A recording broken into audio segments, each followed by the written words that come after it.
సరే BRS party అంటే ఏ అప్పుల పాలైతే వాళ్ళు చేసిరో సో ఎట్లా అమలు చేస్తారు అని చెప్పి వాళ్ళు అంటా ఉన్నారు. సో ఇప్పుడు అప్పుల పాలైందని చెప్పి ఇప్పుడు తెరపై తీసుకొని వస్తూ ఉన్నారు. హామీలు ఇచ్చే ముందు కాంగ్రెస్ పార్టీకి తెలియదా అనే ప్రశ్న కూడా మీ ముందు ఉంచుతా ఉన్నారు కదా. ఇదే బీఆర్ఎస్ పార్టీ 6 గ్యారంటీస్ చేయలేం అని వాళ్ళ మేనిఫెస్టోలో ఇదే 6 గ్యారంటీస్ పెట్టినాం. ఇప్పుడు మేము పవర్లో వస్తే అది సాధ్యం కాదు అని చెప్తున్నారు. సర్ప్లస్ స్టేట్ మా మొత్తం క్యాల్కులేషన్ ఉన్నది, రీసెర్చ్ ఉన్నది, మొత్తం ఇంజనీరింగ్ చేసుకొని ఇచ్చినాం.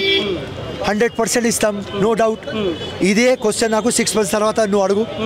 సో ఏంది మీ రోల్ ఏంది? సో ఎమ్మెల్యే పోటీ చేశారు, మళ్ళీ దురదృష్టకరమా? సో మాలాంటి వాళ్ళకి కూడా ఇబ్బంది అనిపించింది మీ ఓటమి కూడా. సో మీ రోల్ ఎట్లుండబోతుంది కాంగ్రెస్ పార్టీలో? నా రోల్ చెప్పిన హైకమాండ్కి, రేవంత్ అన్నకి చెప్పిన ఎక్కడ నేను సూటబుల్ అక్కడ పెట్టాలి.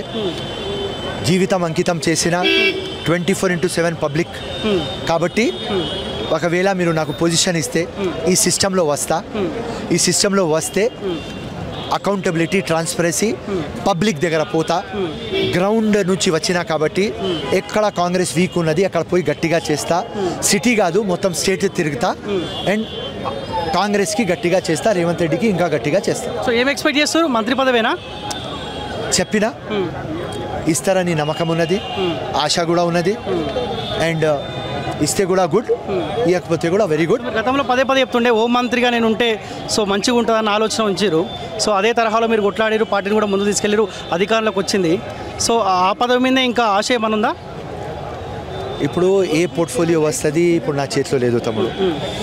గెలిస్తే కొట్లాడి తీసుకుంటా, గెలవలేదు కాబట్టి ఆ చాయిస్ వెళ్ళిపోయింది. So high command Revanth Reddy decide చేస్తారు.